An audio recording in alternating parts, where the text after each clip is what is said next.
Welcome to G3 media. ముందుగా headlines చూద్దాం. నేడు ఎన్టీఆర్ జయంతి, ఎన్టీఆర్ విశిష్ట నటుడు అంటూ మోదీ కితాబు. నివాళులర్పించిన చంద్రబాబు లోకేష్. హైదరాబాద్ లోని ఎన్టీఆర్ ఘాట్ వద్ద నివాళులర్పించిన junior NTR Kalyan Ram.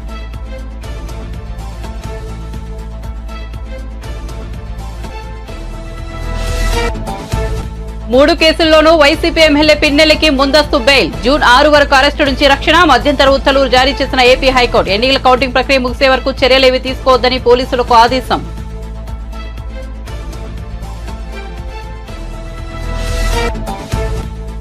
Phone tapping Telangana రాష్ట్ర గీతం స్వరకల్పనపై స్పందించిన రేవంత్ రెడ్డి. తమ ప్రభుత్వం ఫోన్ ట్యాపింగ్ జరపదన్న ముఖ్యమంత్రి. ఎవరు బాధ్యులో తేల్చే క్రమంలో ఫోన్ ట్యాపింగ్ వ్యవహారం బయటకు వచ్చిందని వెల్లడి.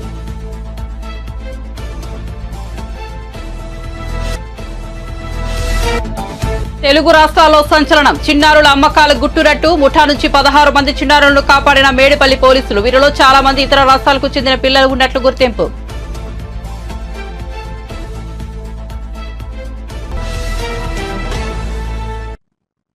ఇక వార్త వివరాల్లోకి వెళ్తే మాచల నియోజకవర్గ అధికార వైసీపీ ఎమ్మెల్యే పిన్నెల్లి రామకృష్ణారెడ్డికి మరో 3 కేసుల్లోనూ ముందస్తు బెయిల్ లభించింది. ఈ నెల 13వ పోలింగ్ రోజున రెంటచింతల మండలం పాల్వాగేట పోలింగ్ కేంద్రంలో ఈవీఎంను ధ్వంసం చేసిన కేసులో ఇప్పటికే ఆయనకు హైకోర్టు ముందస్తు బెయిల్ మంజూరు చేయడం తెలిసిందే. అయితే ఆ తర్వాత రోజు జరిగిన దాడులు, బాధితులను బెదిరించారనే ఆరోపణలపై పోలీసులు 2 కేసులు పెట్టారు. అలాగే ఓ సీఐపై జరిగిన దాడి కేసులోనూ ఆయన పేరును ఎఫ్ఐఆర్లో చేర్చారు. దీంతో ఈ 3 కేసుల్లోనూ తనకు ముందస్తు బెయిల్ ఇవ్వాలంటూ ఆయన ఏపీ హైకోర్టును ఆశ్రయించారు. ఈ కేసులో సోమవారం ఇరుపక్షాల వాదనలు పూర్తి కావడంతో తీర్పును రిజర్వులో ఉంచిన న్యాయస్థానం మంగళవారం తీర్పు వెలువరించింది. జూన్ 6వ తేదీ వరకు పిన్నెల్లిని అరెస్ట్ చేయరాదని పోలీసులకు ఆదేశించింది. కౌంటింగ్ ముగిసే వరకు పిన్నెల్లిపై ఎలాంటి చర్యలు తీసుకోవద్దని స్పష్టం చేసింది. ఈవీఎం ధ్వంసం కేసులో ముందస్తు బెయిల్ ఇస్తూ విధించిన షరతులే ఈ కేసులకు వర్తిస్తాయని తెలిపింది. కేసుల తదుపరి విచారణను జూన్ 6వ తేదీకి వాయిదా వేసింది.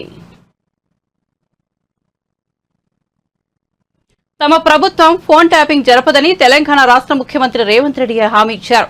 అన్నిటికీ సీబీఐ విచారణను అడిగే కేసీఆర్, కేటీఆర్, హరీష్ రావు వారి హయాంలో జరిగిన ఫోన్ ట్యాపింగ్ వ్యవహారంపై సీబీఐ విచారణను ఎందుకు కోరడం లేదని ప్రశ్నించారు. ఆయన మంగళవారం ఢిల్లీలో మీడియాతో మాట్లాడుతూ ఫోన్ ట్యాపింగ్ విచారణలో తన ప్రమేయం లేదని వెల్లడించారు. అధికారం మారిన తర్వాత జరిగిన బదిలీలో కొన్ని వస్తువులు మాయమయ్యాయన్నారు. అందుకు ఎవరు బాధ్యులో తేల్చే క్రమంలో ఫోన్ ట్యాపింగ్ అంశం బయటకు వచ్చిందన్నారు. జాతి వ్యతిరేకత శక్తుల ఫోన్లను ట్యాపింగ్ చేయవచ్చునని స్పష్టం చేశారు. తెలంగాణ రాష్ట్ర గీతానికి స్వరకల్పన బాధ్యతను అంత్యశ్రీకి అప్పగించినట్లు చెప్పారు. ఎవరితో సంగీతం సమకూర్చుకుంటారనేది ఆయన ఇష్టమన్నారు. రాష్ట్ర చిహ్నంలో రాచరిక పోకడలు ఉండకూడదని అభిప్రాయపడ్డారు. తెలుగు రాష్ట్రాల్లో పిల్లలను అక్రమంగా విక్రయిస్తున్న ముఠా గుట్టు రట్టు చేశారు రాచకొండ పోలీసులు. ఇతర రాష్ట్రాల నుంచి పిల్లలను తీసుకొచ్చి ఆంధ్రప్రదేశ్, తెలంగాణలో విక్రయిస్తున్న ముఠా అరెస్టు సంచలనంగా మారింది. 13 మంది చిన్నారులను కాపాడి 11 మంది నిందితుల్లో 3ని అరెస్ట్ చేసినట్లు రాచకొండ సిపి తరుణ్ జోషి వెల్లడించారు. ఢిల్లీ, పూణే నుంచి ఏడాదిలోపు ఉన్న పిల్లలను అక్రమంగా తీసుకొచ్చి 2 తెలుగు రాష్ట్రాల్లో నిందితులు అమ్మకాలు చేశారు. సంతానం లేని వారికి ఒక్కో చిన్నారిని 3.5 లక్షలకు అమ్మినట్లు సిపి తెలిపారు. They are girls, and again their age is right from 1 month up to 2.5 months. There is another 11 children that we received. So akkada nunchi supply chesi tarvata there are these 3 people, that is Shobha Rani, Hemlata and Sheikh Salim, and they are further assisted by other people, that is Saroja, Sharda and one Raju. Sharda and Raju, they are husband and wife, and these people are second level agents. So they are all interconnected actually. They are all having links with each other. All continuously communication lo untaru, and they are talking to each other. The requirement prakaram, avsaram prakaram valu, sometimes they are assisting, sometimes they are directly procuring. Then we have further other people by name Pathan, Mumtaz, Anuradha and Mamta. So kontamandi ma local valu unnaru. Some people are from Ghatkesar. For example, this Harihar Chetan and Padma, these are son and mother. This Harihar Chetan is actually working as a security guard in Genpact, and is a native of Ghatkesar, and mother also staying in the mother is a housewife, and idhar kalpi chestunaru local lo in our area. They are the main people who are procuring, and they are in touch with other people from Vijayawada area, that is Saroja and Sharda, and Sharda's husband Raju. All other people are the helpers. They are getting some small commissions. They are sometimes going, sometimes they are transporting, they are going and getting the children. అది వేరే రాష్ట్రానికి పోయి ఎక్కడ నుంచి తీసుకుంటున్నారు, they are getting by trains or by other means. So that is how all these people ఇప్పుడు మాకు total 8 మందికి ఈరోజు అరెస్ట్ చేసి జ్యుడిషియల్ రిమాండ్కి పంపిస్తాము. We have booked the cases under section 370, 372 and 373 of IPC and section 81 and 87 of Juvenile Justice Code Act 2015, I'm sorry. So under these, there is severe punishment for this. This is almost like trafficking of the children. So these children will be given to the end parents. Makunni end parents kuda memo identify chesamu kontamandiki. We are in the process of further interrogating because the 8 pillaluki maku dorkindi. We have been able to secure them from some of the end parents, I mean the end couples who have taken them, and after counseling etc, they will obviously be added as the accused people. So in this way this gang has been burst, and our local police from Medipalli, the local inspector and all other team, the sub inspectors, they have all done good job. Important thing is that one of your community or one of your fraternity, maku oka reporter nunchi information vachindi. We cannot disclose the name, but the entire information originally came from one of the reporter who has done a decoy operation, and while the child was being handed over, at that time the information was given to the police department. So we have they were all caught red-handed. దాని తర్వాత ఇది case book అయింది and ఇంటర్రోగేషన్ తర్వాత ఈ మొత్తం gang bust అయింది. So this is the information and all these children will be handed over to CWC, that is AP ప్రభుత్వ సలహాదారులు సజ్జల రామకృష్ణారెడ్డి ఎన్నికల సంఘంపై ఫైర్ అయ్యారు. ఈసీపై పలు అనుమానాలు వ్యక్తం చేస్తూ ఘాటు వ్యాఖ్యలు చేశారు. ఆంధ్రప్రదేశ్ లో కూటమి ఏర్పడిన తర్వాత ఈసీ వ్యవహార శైలిలో మార్పు వచ్చిందని ఆరోపించారు. ఈసీకి చంద్రబాబు వైరస్ సోకిందని మండిపడ్డారు. ఈసీ కక్షపూరితంగా వ్యవహరిస్తోందని ఆరోపించారు.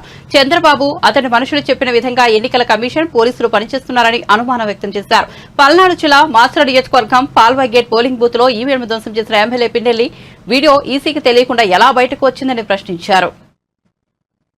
గత 10-15 రోజులుగా అసలు అక్కడ ఏం జరుగుతుంది మాచర్ల అంటే మాచర్ల సెంట్రిక్ గానే మొత్తం ఎల్లో మీడియా కానీ ఆ పార్టీ కానీ టీడీపీ కానీ నడుపుతున్నారు, ఒక ఎమ్మెల్యేని టార్గెట్గా పెట్టుకొని.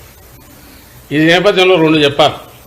ఒకటి, ఎన్నికల కమిషన్ అనేది ఏదైతే అంపైరింగ్ రోల్ చేయాలనో ఇక్కడ ఒక నిష్పక్షపాతంగా అటు ఇటు సైడ్ తీసుకోకుండా చేస్తాదనే మా ఆశ, చేయాలనే మా కోరిక. అందుకోసం ఎప్పుడైతే ఎన్నికల కోడ్ వచ్చినప్పటి దగ్గర నుంచి కూడా మీరు గమనిస్తే మా పార్టీ కానీ అధికారంలో ఉన్నప్పటికీ ముఖ్యమంత్రి గారితో సహా డిస్టెన్స్ అయ్యాం అక్కడికక్కడ. అలాగే ఏ నిర్ణయం తీసుకున్నా కూడా ఇద్దరికి సమానంగా ఉండే రకంగా ఏది తీసుకుంటున్నా కరెక్ట్ అనుకుంటున్నాం. కానీ దురదృష్టవశాత్తు ఈ ఎన్డీఏ అని కూటమి ఫామ్ అయినప్పటి నుంచి ఆ తర్వాత పైన ఎక్కడైతే సెంటర్లో బీజేపీ ఉన్నదో అంత పొత్తు పెట్టుకున్నప్పుడు నుంచి ఎన్నికల కమిషన్కు బాబు దోమపోట్లాగా బాబు కాటో లేక బాబు వైరస్ ఏదో సోకినట్టుంది, ఇన్ఫెక్షన్ వచ్చిందేమో అని అనిపిస్తుంది. అది ఎంతవరకు పోయిందంటే ముందు అనుమానంగా ఉండేది ఇప్పుడు నిజమని కూడా అనిపించే రకంగా ఎన్నికల కమిషన్ వ్యవహరిస్తున్న తీరు. ఇప్పుడు ఆల్ ప్రాక్టికల్ పర్పసెస్ ప్రభుత్వాన్ని ఎవరు నడుపుతున్నారంటే ఎన్నికల కమిషన్ నడుపుతోంది, ఆంధ్రప్రదేశ్ ప్రభుత్వాన్ని కాదు ఎక్కడైనా సరే. అది ఎంత జోక్యం చేసుకుంటోంది ఇప్పుడంటే ఇప్పుడు మీదన్నా ఈ కేసుకు సంబంధించి మాచర్ల కేసులో కూడా అది కనిపిస్తుంది. అక్కడ ఆ రోజు ఈవీఎం జరిగిన సంఘటన ఏదైతే ఉందో దాని మీద మీరు పోవడానికి అసలు వీడియో ఎక్కడి నుంచి వచ్చింది దాని లేదు. అలాంటి వీడియోలు మిగిలినవి ఎందుకు రిలీజ్ చేయాలంటే వాటిని రిలీజ్ చేయదు ఎలక్షన్ కమిషన్. నువ్వు నిష్పక్షపాతంగా వ్యవహరిస్తున్నావంటే ఎక్కడెక్కడ ఈవీఎంలు డ్యామేజ్ అయినా ఉన్నాయో అవన్నీ బయట పెట్టాలి. బయట పెడుతూ దానికి ముందు తర్వాత జరిగినవి ప్రెమిసెస్లో ఏం జరిగిందో కూడా బయటకు రావాలి. అది ఎందుకు చేయట్లా? ప్లస్ ఆ వీడియో బయటకు వచ్చింది ఎట్లొచ్చింది? వీడియో బయటకు వచ్చిందంటే మాకు తెలియదు సంబంధం లేదనడం కాకుండా ఇమ్మీడియట్ సీరియస్ కేసు పెట్టాలనా లేదా? కేవలం ఎన్నికల కమిషన్ ఆధ్వర్యంలో ఉంది కాబట్టి మిమ్మల్ని అడుగుతాం. ప్రభుత్వం ఆధ్వర్యంలో ఉంటే మమ్మల్ని ఎట్లయితే అడిగేవాళ్ళు, ఇప్పుడు ఎన్నికల కమిషన్ ఆధ్వర్యంలో అన్ని వ్యవహారాలు నడుస్తున్నాయి కాబట్టి ఎన్నికల కమిషన్ అడుగుతాం. అడిగాం, సమాధానం లేదు. అదే మాచర్ల కాన్స్టిట్యున్సీలో ఇంకా 5-6 చోట్ల ఈవీఎంలు డ్యామేజ్ అయ్యాయి అన్నారు. మరి అవన్నీ ఎందుకు బయటకు ఫీడ్ రిలీజ్ చేయట్లా? ఇదే పాల్వాయి గేట్ ఎక్కడ అంటున్నారో బయట వీడియోలు మేము చూపించాము, ఎన్నికల కమిషన్కి ఇచ్చాము. ప్రెమిసెస్లో అడ్డంగా కొడుతున్నారు న్యూట్రల్ ఓటర్స్ కానీ, వైఎస్ఆర్సీపీ ఓటర్స్ కానీ, లేకపోతే ఎస్సీ బీసీ మైనారిటీలకు చెందిన ఓటర్లను కానీ రానివట్ల టీడీపీ వాళ్ళు అడ్డంగా కొడుతున్నారు. ఈ కొడుతున్న వాటన్నిటి గురించి దాని గురించి ఏం తీసుకున్నారు? అన్నిటికంటే ముఖ్యంగా ఎవరు రీపోలింగ్ అడుగుతారు? బాధితుడు అడుగుతాడు. ఎందుకు టీడీపీ అడగట్లా? ఎందుకంటే వాళ్ళు కంఫర్టబుల్గా ఉంది కాబట్టి, గుద్దుకున్నారు కాబట్టి, అడ్డంగా వేసుకున్నారు కాబట్టి, రిగ్ చేసుకున్నారు కాబట్టి వాడు అడగట్లా. అఫెక్ట్ అయినారు కాబట్టి మా వాళ్ళు అడుగుతున్నారు. దానికి ఆన్సర్ ఇవ్వాలంటే నువ్వు అన్ని వైపులో చూస్తే తప్ప ఆన్సర్ ఇవ్వలేనప్పుడు ఏకపక్షంగా పోయి కేసు పెట్టి దాని మీద ఇంటీరియం బెయిల్ తెచ్చుకొని అంతవరకు ఎన్నికలు అయ్యేంతవరకు కూడా ఏ యాక్షన్ తీసుకోవద్దని కోర్టు నుంచి తెచ్చుకుంటే, కోర్టును కూడా మోసం చేసే రకంగా కోర్టు డైరెక్షన్ వచ్చిన తర్వాత పాత కేసులు తీసి దాంట్లో మళ్ళీ ముద్దాయిగా పెట్టి 307 పెట్టి ఓ సిఐ 10 రోజులు ఎక్కడ నిద్రపోతున్నాడండి వాడు సిఐ? అతనికి అప్పుడే దెబ్బ తగిలింటే అప్పుడే కదా కేసు ఇది కావాలి. 307 ఇప్పుడెట్లా చూసేసింది? అది పెట్టి అది కూడా ఇప్పుడు కోర్టుది వచ్చిన తర్వాత మళ్ళీ 3 కేసుల్లో తగిలేసి అంటే వస్తే అరెస్ట్ చేయాలని ఈరోజు దాంట్లో కూడా ఇచ్చినట్టుంది. మళ్ళీ పెడతామో తెలియదు ఇంకొన్ని కేసుల్లో. ఈ విచ్హంటింగ్ కానీ లేదంటే విండిక్టివ్ కక్ష సాధింపుతో కానీ ఎన్నికల కమిషన్ పోవాల్సిన అవసరం ఏమొచ్చింది? దానికి ఎన్నికల కమిషన్ పరిధిలో పనిచేస్తున్న ఇప్పుడు పోలీసు యంత్రాంగం ఎందుకు పోతుంది? ప్రజలు ఆలోచించాలి దీని గురించి. ఇంతకంటే క్లాసిక్ కేసు ఎక్కడన్నా ఉంటుంది? మేము వేగ్గానే అట్లా.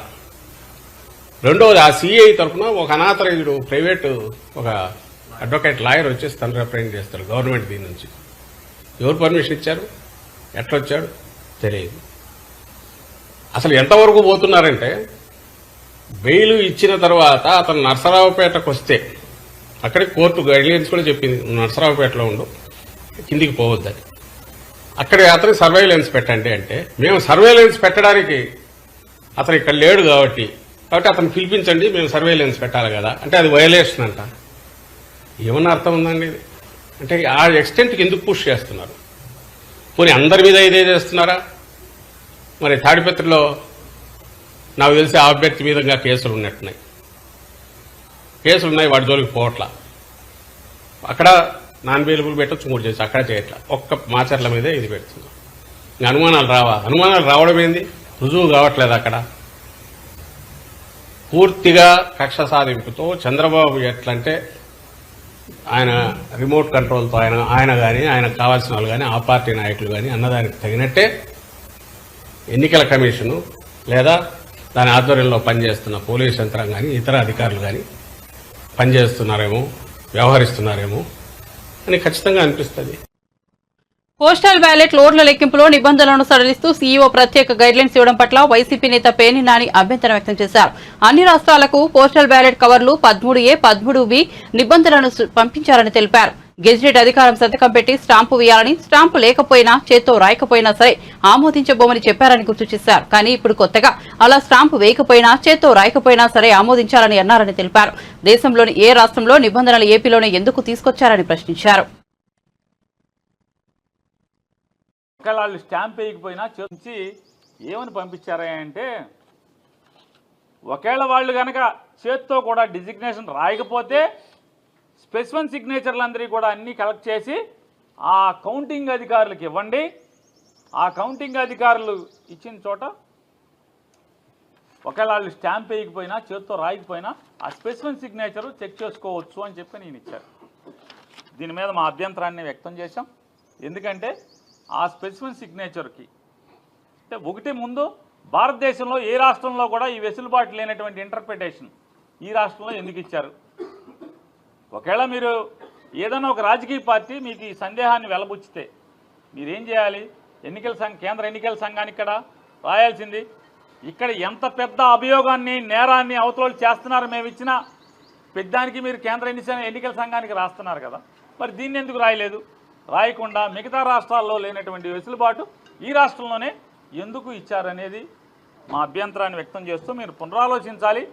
దీనివల్ల స్మూత్గా అంటే పారదర్శకంగా ఘర్షణ లేని వాతావరణంలో అత్యంత పారదర్శకంగా జరగాల్సినటువంటి ఎన్నికల ఓట్ల లెక్కింపు రసాబసా అయ్యేటువంటి కార్యక్రమం జరగబోతోంది. ఎందుకని మీ స్పెసిఫిక్ సిగ్నేచరు పెట్టిన సంతకం మీరు ఏదైతే ప్రొవైడ్ చేసి ఆర్ఓలకు ప్రొవైడ్ చేసినటువంటి స్పెసిఫిక్ సిగ్నేచర్ ఈ బ్యాలెట్ పేపర్ మీద ఈ ఫారం కవర్ 13B 13Cలో ఉన్నటువంటి మీరు చేసినటువంటి వాటి మీద ఆ సంతకం చిన్న స్ట్రోక్ తేడా వచ్చినా ఎవరో ఒకరు అబ్జెక్ట్ చేస్తారు. ఎంతమంది ఏజెంట్లు ఉంటారు? 15-20 మంది కౌంటింగ్ ఏజెంట్లు ఉంటారు. ఒక్కడు అబ్జెక్ట్ చేసినా కూడా అది అభ్యంతరమే. ఈ గొడవలకు దారితీసేటువంటి పరిస్థితులు. ఎందుకని ఇంకోటి చెప్తున్నాం, ఆ ఇంటర్ప్రిటేషన్లో కూడా వారు రాసే దాంట్లో కూడా ఏమని రాశారంటే ఫెసిలిటీ సెంటర్ అంటే ఫెసిలిటేషన్ సెంటర్.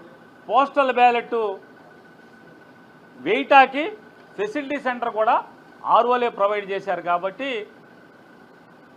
రాజ్యాంగం ఏం చెప్తుందంటే ప్రాథమిక హక్కు ఓటు వేయటం అంటది, అంతేగాని అది సీక్రెట్గా ఉండాలి. ఈ రచ్చలో ఏమవుతుంది, ఆ ఓటు ఎవరిదో తెలుస్తుంది, చెప్పాల్సిందే కదా. ఓటు ఎవరిదో తెలిసేటువంటి పరిస్థితులు ఉన్నాయి. రెండవది సీక్రెసీ అనేది మనకి రాజ్యాంగం చెప్పి ఎలక్షన్ కమిషన్ ఆఫ్ ఇండియా చెప్పినటువంటి సీక్రెసీ అనేది పోతుంది. రెండవది రచ్చరచ్చ రభస అయ్యేటువంటి కార్యక్రమం. సహజంగా మనమే ఉంటాం, బ్యాంకుకి వెళ్ళినప్పుడు స్పెసిఫిక్ సిగ్నేచర్ పెట్టమన్నప్పుడు మానవ నైజం చాలా జాగ్రత్తగా మన సంతకాన్ని పెడతాం. అదే ఒక 100 చెక్కులు ఇచ్చి 100 మీద నీ సంతకం పెట్టమంటే ఖచ్చితంగా స్ట్రోకులు తేడా ఉంటాయి. లేదు నువ్వే 100 సంతకాలు కాగితాలు ఇచ్చి ఒకేసారి 100 సంతకాలు పెట్టమంటే నిర్లక్ష్యం వస్తుంది, విసుగు వస్తుంది. మరి స్ట్రోక్ తేడా ఉంటే అబ్జెక్షన్ చేస్తే ఇదంతా రచ్చే కదా, గొడవలకు దారి తీసేటువంటి పరిస్థితులే కదా. ఎలక్షన్ కమిషన్ ఆఫ్ ఇండియా చెప్పనటువంటి నియమావళిని మీరు ఎట్లా ఇంటర్ప్రిట్ చేస్తారు? చేయకూడదు కదా. ఎలక్షన్ కమిషన్ ఆఫ్ ఇండియా లేనటువంటి నియమావళిని, వెసులుబాటుని కేవలం ఆంధ్రప్రదేశ్ రాష్ట్రంలో ఒక రాజకీయ పార్టీ వచ్చి కాగితం ఇవ్వగానే ఈ రకమైన ఇంటర్ప్రిటేషన్ ఇవ్వటం అనేది ఎలా పారదర్శకంగా ఉంటుంది, ఎలా నిష్పక్షపాతంగా ఉంటుంది? కాబట్టి దీన్ని పునరాలోచించాలని చెప్పని ఆంధ్రప్రదేశ్ రాష్ట్ర ఎన్నికల సంఘాన్ని మేము కోరటం జరిగింది. దీన్ని కూడా వారు కూడా చూపించడం జరిగింది. వారు కూడా తీశారు బయటికి. వారు కూడా ఎలక్షన్ కమిషన్ ఆఫ్ ఇండియాలో చూసి అన్నీ కూడా చెప్పాం. ఈ రిప్రజెంటేషన్ మరి వారికి ఇవ్వడం జరిగింది. ఇచ్చి టీడీపీ వ్యవస్థాపకుడు దివంగత మాజీ ముఖ్యమంత్రి ఎన్టీఆర్ 101వ జయంతి సందర్భంగా ఆయన కుటుంబ సభ్యులు నివాళులర్పించారు. హైదరాబాద్లోని ఎన్టీఆర్ ఘాట్లో ఆయన మనవళ్లు జూనియర్ ఎన్టీఆర్, కళ్యాణ్ రామ్ అంజలి ఘటించారు. తెల్లవారుజాము నుంచే ఘాట్ వద్దకు చేరుకుని తాతను స్మరించుకున్నారు.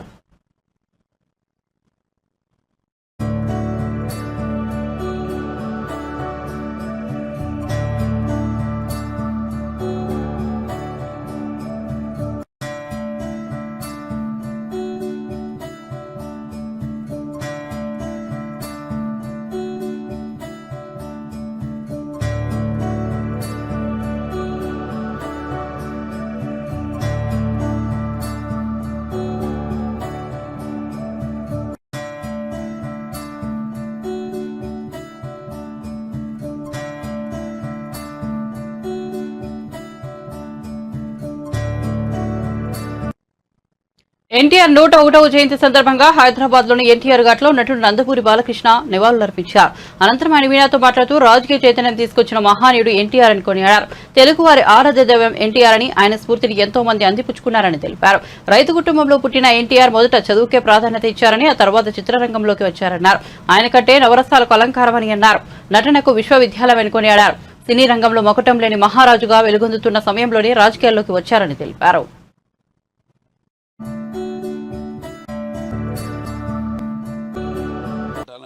నటనాలయం, అందులో ఆయన ఒక నటరాజు నటసింహుడు. టీ అంటే తారామండలంలో తారక ధ్రువ తారకుడు. ఆర్ అంటే రాజర్షి రారాజు రాజకీయ దురంధర యుగంధరుడు, రమణీయ రమ్య కమనీయ సౌమ్య గుణధాముడని. అలాగే ఆయన మొత్తం మొదటి నుంచి కూడా చూస్తే జీవిత ప్రస్థానం ఒక మామూలు రైతు కుటుంబంలో పుట్టి, అలాగే ముందు అవకాశం వచ్చాను కూడా కాదు అని ముందు చదువుకే ప్రాధాన్యత ఇచ్చి ఆయన చదువు పూర్తి చేసుకున్నాక మరి చలనచిత్ర ప్రవేశంలోకి అడుగు పెట్టడం జరిగింది. చలనచిత్ర రంగంలో ఆయన ప్రస్థానం గురించి వేరే చెప్పనవసరం లేదు. ఎన్టీఆర్ అంటే ఒక నటనకు నిర్వచనం, ఎన్టీఆర్ అంటే ఒక నవరసాలకు ఒక అలంకారం, ఎన్టీఆర్ అంటే నటనకు ఒక విశ్వవిద్యాలయం. చలనచిత్ర పరిశ్రమలో మకుటం లేని మహారాజుగా ఉన్నప్పుడే ఆయన చలనచిత్ర పరిశ్రమ నుంచి నిష్క్రమించి రంగ ప్రస్థానం చేయడం జరిగింది. ఎన్టీఆర్ అంటే ఆ తర్వాత నవశకానికి ఒక ఆరంభ మంత్రం. ఎన్టీఆర్ అంటే ఒక నవజాతికి మార్గదర్శకం. అలాగే ఎన్టీఆర్ అంటే నానా జాతులకు దైవ సమానం.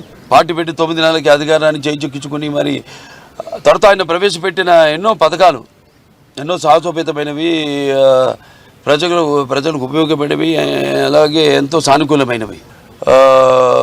వాటిని ప్రవేశపెట్టి అమలుపరుస్తూ ముందుకు వెళ్ళడమే తప్పితే ఇప్పుడు ఉన్న పార్టీలకు మన రాష్ట్రంలోనే కాదు దేశంలో కూడా చూసినా మనం ఒక విప్లవాత్మకమైన సంస్కరణలు అయితేనేమి, సంక్షేమ అభివృద్ధి కార్యక్రమాలు అయితేనేమి తీసుకొచ్చిన అభినవ్ అంబేద్కరు, నందమూరి తారక రామారావు గారు, ఎవరైనా ఆయన పేరు చెప్పుకుని ఆయన చేపట్టిన పథకాలని చెప్పుకునే ఇప్పుడు ఏ పార్టీ అయినా ముందుకు సాగాల్సిందే తప్ప వాళ్ళకి వేరే గతి లేదు. అది ఎన్టీఆర్ గారి అంటే పేదల ఆకలి తెరిచిన అన్న ఆయనే. అలాగే భవితకు భవిష్యత్తు ఇచ్చిన అమ్మ ఆయనే. అలాగే ఆయనకి ఎప్పుడు అండగా ఉన్న ఆడపడుచులకు ఆర్థిక స్వాతంత్రం ఇచ్చిన అన్న కూడా నందమూరి తారక రామారావు. టీడీపీ వ్యవస్థాపకుడు ఎన్టీఆర్ 101వ జయంతి సందర్భంగా ఆయన కుటుంబ సభ్యులు నివాళులర్పించారు. హైదరాబాద్ లోని ఎన్టీఆర్ ఘాట్ వద్ద ఆయన కుమార్తె బీజేపీ ఏపీ అధ్యక్షురాలు పురంధేశ్వరి భర్త దగ్గుపాటి వెంకటేశ్వరరావుతో కలిసి అంచెలు ఘటించారు. ఎన్టీఆర్ ఆశీస్సులు తెలుగు ప్రజలందరికీ ఉండేలా ప్రార్థిస్తున్నట్లు తెలిపారు. మనందరికీ తెలుసు, ఏ రంగంలో కాలు పెట్టినా కూడా ప్రపంచనాన్ని సృష్టించినటువంటి నందమూరి తారక రామారావు గారు ఒక పేరు, ఒక వ్యక్తి కాదు. వారు ఒక సంచలనం అని చెప్పి మనందరికీ తెలుసు. ఏ రంగంలో కాలు పెట్టినా కూడా ప్రపంచనాన్ని సృష్టించినటువంటి మహనీయులు వారు. చలనచిత్ర రంగంలో 320 సినిమాలకు పైగా వారు నటించి రాజు నుండి నిరుపేద వరకు, దేవుడు నుండి రాక్షసుడి వరకు, నాయకుడి నుండి ప్రతి నాయకుడి వరకు ప్రతి పాత్రలో జీవించి ఈరోజు తెలుగు ప్రేక్షకుల హృదయాల్లో చెరగని ముద్ర వేసినటువంటి వారు రాజకీయంలోకి వచ్చిన తర్వాత, ప్రజా ప్రస్థానంలోకి అడుగుపెట్టిన తర్వాత రాజకీయాలు కేవలం అధికారాన్ని ప్రాప్తించడానికి మాత్రమే కాదు, ఆ అధికారాన్ని సేవా మాధ్యమంగా ఏ విధంగా వినియోగించుకోవచ్చో అనేక సంక్షేమ పథకాలని ప్రవేశపెట్టి ప్రజలకి నిజంగా రాజకీయాలకి ఒక సరికొత్త నిర్వచనాన్ని పలికినటువంటి మహనీయులు వారు. ఈనాడు వారు చిరస్మరణీయులుగా ప్రతి ఒక్కరి తెలుగు హృదయాల్లో ఉన్నారు అని అంటే తెలుగు వారికి ఒక ప్రత్యేక భాష, ఒక ప్రత్యేక చరిత్ర ఉన్నది, వారికి ఒక ప్రత్యేకమైనటువంటి ఉనికి ఉన్నది అని చెప్పి ప్రపంచానికి చాటినటువంటి నేపథ్యంలో ఈరోజు తెలుగు వారందరి హృదయాల్లో కూడా చిరస్మరణీయులుగా వారు నిలిచి ఉన్నారు. వారికి నా నివాళులు అర్పిస్తూ వారి చల్లని చూపు కేవలం వారి కుటుంబం మీద మాత్రమే కాకుండా తెలుగు వారందరి మీద కూడా ఉండాలి అని చెప్పి ప్రార్థిస్తున్నాను. సాహసానికి మారుపేరు ఎన్టీఆర్ అని టీడీపీ నేత రఘురామకృష్ణ అన్నారు. ఎన్టీఆర్ జయంతి సందర్భంగా ఆయనకు నివాళులు అర్పించారు. భారతరత్న పురస్కారానికి పూర్తి అర్హత ఉన్న వ్యక్తి ఎన్టీఆర్ అని కొనియాడారు. ఆయనకి నివాళి ఇక్కడ అర్పించడానికి వచ్చా. నా చిన్నతనం నుంచే, అంటే నాకు ఊహ తెలిసిన దగ్గర నుంచి నేను ఎన్టీ రామారావు గారి అభిమాని. 1994లో ఎన్టీ రామారావు గారు సాధించిన విజయాల్లో కల్లా అతి గొప్ప విజయం ఈనాడు మళ్ళీ ఆయన స్ఫూర్తితో ఈ 2024లో చంద్రబాబు నాయుడు గారి నాయకత్వంలో సాధించబోతున్నాం అని ఖచ్చితంగా చెప్పడానికి నేను గర్వపడుతున్నా. ఇంకొక 7 రోజుల్లో అదే వస్తుంది. సాహసానికి మారుపేరు రామారావు గారు. సరే, రామారావు గారి సినిమాల గురించి ఆయన ఎంత గొప్పవాడో చెప్పడానికి ఎన్ని రోజులు మాట్లాడుకున్నా అది సరిపోదు. ఆయన చిరస్మరణీయుడు, తిరస్మరణీయుడే కాదు చిరస్మరణీయుడు. నాకు ఒక 5-6 సందర్భాల్లో 91 నుంచి 94 ఆ మధ్యన రామారావు గారితో కాస్త సన్నిహితంగా ఒక 5-6 సార్లు, అంటే సుమారు 1 గంట సేపు అలా గడిపే అవకాశం దక్కింది. అది నా జీవితంలో మరపురాని మధుర క్షణాలని చెప్పి నేను ఖచ్చితంగా చెప్పగలను. ఆయన ఒక గొప్ప మానవతావాది. అటువంటి మానవతావాది ఈ శతాబ్దంలో లేరనే నా పరిపూర్ణ విశ్వాసం. భారతరత్న అవార్డుకి గౌరవం రావాలి అంటే అంటే గౌరవం తగ్గింది అని నేను అంటలేదు, కానీ ఆ అవార్డుకి పునర్వైభవం రావాలి అంటే ఖచ్చితంగా నందమూరి తారక రామారావు గారికి ఆ అవార్డు ఇచ్చి తీరాలి. ఎంతోమంది నాయకుల్ని మనం స్మరించుకుంటున్నాం, కానీ ఎన్టీ రామారావు గారి స్థాయి ఆ నాయకులు అందరికన్నా కూడా అతిపెద్ద స్థాయి. తెలుగు రాష్ట్రాలు రెండిట్లోనూ రామారావు గారి జయంతిని మరి ఒక రాష్ట్ర ప్రభుత్వం సెలవు ప్రకటించాలి అని నేను పని దొంగలాగా మాట్లాడను, కానీ సెలవు ప్రకటించకపోయినప్పటికీ కూడా రాష్ట్ర ప్రభుత్వం స్పెషల్గా 2 రాష్ట్ర ప్రభుత్వాలు కూడా రామారావు గారి జన్మదినాన్ని ఒక తెలుగువారి ఉత్సవంగా ప్రకటించాలి. ఆ రోజు ప్రత్యేకంగా ప్రభుత్వ కార్యాలయాలన్నింటిలో, ఇప్పుడు ఆ పక్కన ఉన్న సెక్రటేరియట్ ఎలా ఉందో అలాగా ప్రభుత్వ కార్యాలయాల్లో ఒక అంబేద్కర్ జయంతి ఎన్నో జరుపుకుంటున్నాం, మనం జగజీవన్ రామ్ జయంతి జరుపుకుంటున్నాం. అంతకు ఆ స్థాయిలో మనం తెలుగువారందరూ కూడా, ప్రపంచంలో ఉన్న తెలుగువారందరూ కూడా నందమూరి తారక రామారావు గారిని గౌరవించుకోవాల్సిన అవసరం ఉంది. ఖచ్చితంగా రాబోయే నెక్స్ట్ భారతరత్న మన నందమూరి తారక రామారావు గారికే ఇచ్చి కేంద్ర ప్రభుత్వం గౌరవిస్తుందని చెప్పి నా పరిపూర్ణ విశ్వాసం. ఆ దిశగా తెలుగు ప్రజలందరూ కూడా ప్రతిజ్ఞ చేసి, అంటే అవార్డు తెచ్చుకుంటే వచ్చేది కాదు, అయినప్పటికీ కూడా మరి కొన్నిసార్లు కొంతమంది గొప్ప వ్యక్తుల వ్యక్తిత్వాన్ని గుర్తు చేయవలసిన అవసరం ఉంది. ఆ బాధ్యత తెలుగువాడు అని చెప్పుకోవడానికి గర్వపడేలాగా చేసిన మహానుభావుడు ఎన్టీ రామారావు గారు. సంక్షేమ కార్యక్రమాలకి ఆదికర్త, సృష్టికర్త ఎన్టీ రామారావు గారు. అటువంటి మహానుభావుడిని ఈ 101వ జయంతి సందర్భంగా ఇక్కడికి వచ్చి వారికి నివాళి అర్పించినందుకు మరొక్కసారి ఒక తెలుగువాడిగా తెలుగు జాతి ఖ్యాతిని ప్రపంచంలోని నలుమూలలా విస్తరించిన ఆ విశ్వవిఖ్యాత నట సార్వభౌముడికి, ఆ విశ్వవిఖ్యాత మానవతావాదికి మరొక్కసారి శిరస్సు వచ్చి నమస్కారం చేస్తూ జోహార్ ఎన్టీఆర్, జోహార్ ఎన్టీఆర్, జై తెలుగుదేశం. నందమూరి తారక రామారావు గారి 101వ జయంతి సందర్భంగా ఆయనకి నివాళి. తిరుమల శ్రీవారిని నిర్మాత దిల్రాజు కుమార్తె హర్షితారెడ్డి, లవ్ మీ చిత్ర నటుడు ఆశీష్ రెడ్డిలు దర్శించుకున్నారు. వీఐపీ ప్రారంభ విరామ దర్శన సమయంలో వీరు స్వామివారి సేవలో పాల్గొన్నారు. గర్భాలయంలో స్వామివారిని దర్శించుకుని లవ్ మీ చిత్రం విజయవంతం కావాలని ప్రార్థించారు. త్వరలో రామ్ చరణ్ కథానాయకుడిగా నటించిన గేమ్ చేంజర్ చిత్రం ప్రేక్షకుల ముందుకు రానున్నట్లు హర్షితారెడ్డి తెలిపారు. దర్శనం బాగా అయింది. ఇంతకంటే మంచి మాకు బ్లెస్సింగ్ దొరకదు. అందుకే ప్రతి సినిమాకి మాకు రిలీజ్ అయిన వెంటనే ఒక 1-2 డేస్లో వెంకటేశ్వర స్వామి దర్శనం చేసుకోవడానికి వస్తాం. చాలా రిఫ్రెషింగ్ ఉంది, చాలా హ్యాపీగా ఉంది. అండ్ థ్యాంక్ యూ వెంకటేశ్వర స్వామి మమ్మల్ని దీవించారని కోరుకుంటూ సినిమాకి వెళ్ళండి, లవ్ మీ ఫ్యూచర్ చూస్తూ ఉండండి నెక్స్ట్ సినిమాలు వచ్చేదాకా. ఐ హోప్ అందరికీ నచ్చుతుంది. థ్యాంక్ యూ మీడియా వాళ్ళందరికీ. ఒక పాజిటివ్ మెసేజ్. నెక్స్ట్ సెల్ఫిష్ ఉంది, దాని తర్వాత సితారా ప్రొడక్షన్స్లో ఒక సినిమా ఉంది, అది త్వరలో అనౌన్స్ చేస్తాం. లవ్ మీ మూవీ మొన్న రిలీజ్ అయింది, చాలా బాగా రెస్పాన్స్ వస్తుంది. వెరీ డిఫరెంట్ కంటెంట్ మూవీ అనేసి. మేమందరం వెంకటేశ్వర స్వామి భక్తులం, మా ఫ్యామిలీ అంతా. సో ఏ మూవీ రిలీజ్ తర్వాత అయినా స్వామివారి దగ్గరకు వచ్చి. బులెటిన్ ముగించే ముందు హెడ్లైన్స్ మరోసారి చూద్దాం. నేడు ఎన్టీఆర్ జయంతి, ఎన్టీఆర్ విశిష్ట నటుడు అంటూ మోదీ గీతాం. నివాళులర్పించిన చంద్రబాబు లోకేష్, హైదరాబాద్లోని ఎన్టీఆర్ ఘాట్ వద్ద నివాళులర్పించిన junior NTR Kalyan Ram.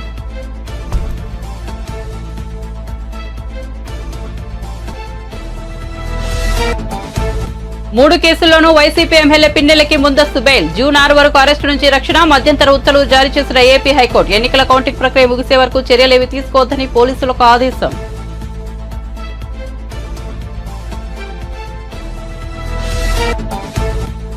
Phone tapping. Telangana రాష్ట్ర గీత స్వరకల్పనపై స్పందించిన రేవంత్ రెడ్డి. తమ ప్రభుత్వం ఫోన్ ట్యాపింగ్ జరపదన్న ముఖ్యమంత్రి. ఎవరు బాధ్యులో తేల్చే క్రమంలో ఫోన్ ట్యాపింగ్ వ్యవహారం బయటకు వచ్చిందని వెల్లడి.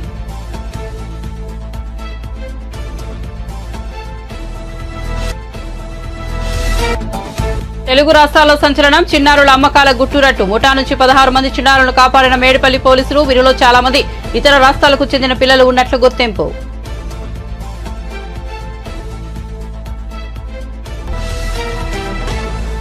మరిన్ని అప్డేట్స్ కోసం చూస్తూనే ఉండండి G3 మీడియా.